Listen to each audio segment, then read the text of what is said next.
नमस्कार दोस्तों, स्वागत है आप सभी का हमारे इस चैनल गरुड़ धर्मार्थ पर। दोस्तों, अगर आप भी अपनी लाइफ में कुछ नया सीखने की चाह रखते हैं तो इस चैनल को अभी सब्सक्राइब कर लें। जय माता रानी, माँ भगवती दुर्गा की कृपा सदैव आप और आपके समस्त परिवार पर बनी रहे। दोस्तों, आस्था का महापर्व छठ बहुत जल्दी प्रारंभ होने वाला है। प्रत्येक वर्ष कार्तिक मास की शुक्ल पक्ष की षष्ठी तिथि को छठ महापर्व मनाया जाता है। दोस्तों, आज की वीडियो में मैं आपसे बात करने वाला हूं छठ पूजा के महापर्व के बारे में। वैसे छठ पूजा जो कि जाती है षष्ठी तिथि के दिन की जाती है, किंतु पूजा के इस महापर्व का जो प्रारंभ होता है कार्तिक मास के शुक्ल पक्ष की चतुर्थी तिथि से ही हो जाता है, क्योंकि ये महापर्व चलता है पूरे 4 दिनों तक, चतुर्थी तिथि से लेकर सप्तमी तिथि तक। तो 4 दिनों तक चलने वाले इस महापर्व का जो व्रत होता है बेहद कठिन होता है। मतलब 36 घंटे से भी ज्यादा समय होता है। जब पूरी तरह से निर्जल रहा जाता है तो ये बहुत कठिन नियम का पालन करते हुए रखा जाता है। ये पर्व विशेष रूप से बिहार झारखंड का है। यूपी के कुछ क्षेत्रों में भी ये पर्व मनाया जाता।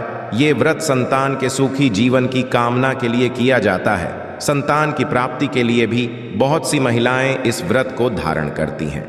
तो आज की वीडियो में आप जानेंगे कि छठ पूजा का महापर्व कब से प्रारंभ होगा, कब समाप्त होगा।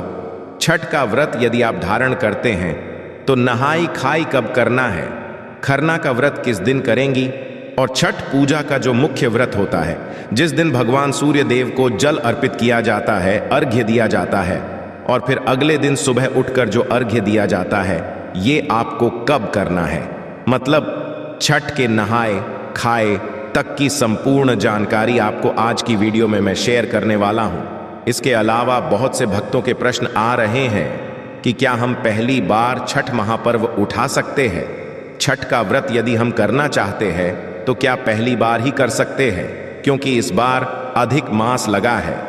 तो इसलिए बहुत सारे लोगों के इस प्रकार से प्रश्न हैं। तो आज की वीडियो में आपके सारे प्रश्नों के उत्तर भी मिल जाएंगे, और छठ पूजा की संपूर्ण तिथियां, अर्घ्य देने का समय, पारण का शुभ मुहूर्त, सारी जानकारी आपको आज की वीडियो में मैं शेयर करने वाला हूं।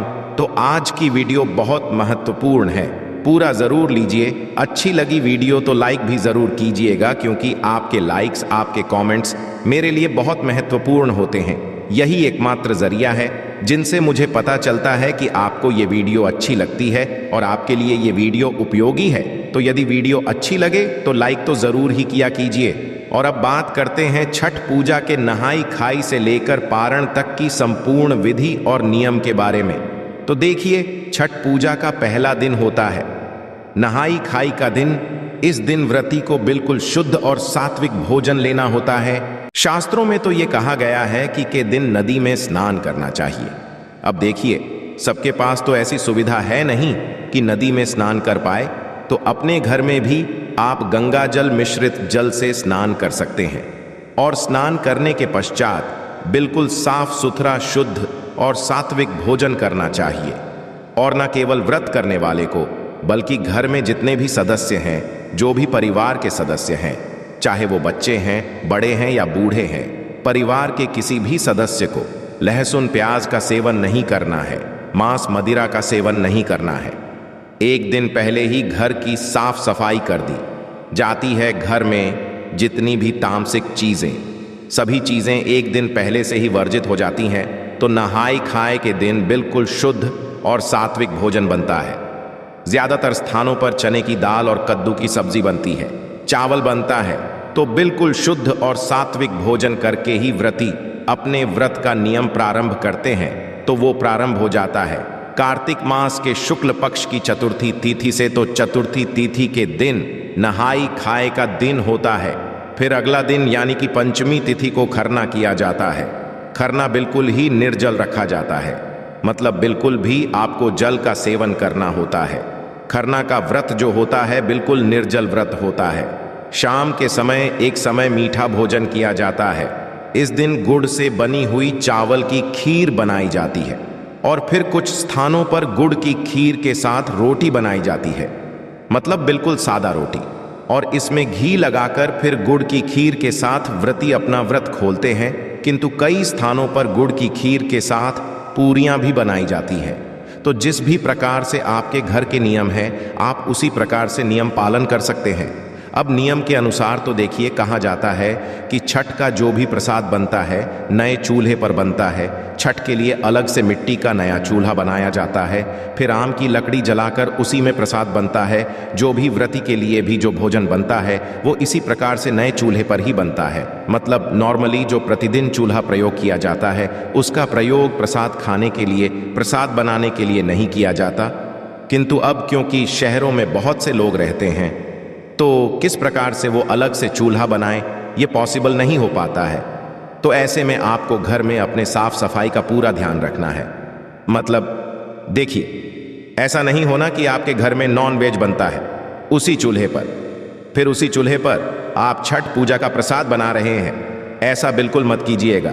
यदि आपके घर में नॉन वेज बनता है, वैसे तो बनना ही नहीं चाहिए, किंतु यदि आपके घर में नॉन वेज बनता है और आप छठ पूजा भी करते हैं तो आपको अलग से छठ पूजा के लिए नया चूल्हा जरूर ले लेना चाहिए।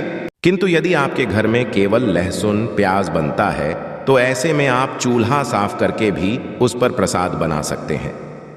गंगा जल इत्यादि अपनी रसोई में छिड़क लीजिए, फिर उसके पश्चात से उसी चूल्हे पर भी आप प्रसाद बना सकते हैं। कोई नहीं है। अच्छा, खरना का जो व्रत होता है उसमें बिल्कुल भी नमक का सेवन नहीं किया जाता है। मतलब बिना नमक का जो शाम को भोजन होता है वो किया जाता है। अब खरना के पश्चात आता है अगला दिन, जो कि मुख्य सृष्टि का व्रत होता है, छठ पूजा। तो छठ पूजा विशेष रूप से तीसरा दिन होता है।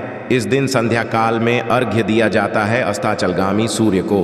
तो इस दिन सुबह से ही तैयारियां प्रारंभ हो जाती है, क्योंकि सुबह से ही जो प्रसाद की टोकरी होती है, सूप होता है, उसको सजाकर और फिर शाम के समय घाट में जाकर, मतलब नदी में, फिर तालाब में, किसी भी पोखर में या फिर जलाशय में जाकर और जल में खड़े होकर अस्ताचलगामी सूर्य को जल दिया जाता है।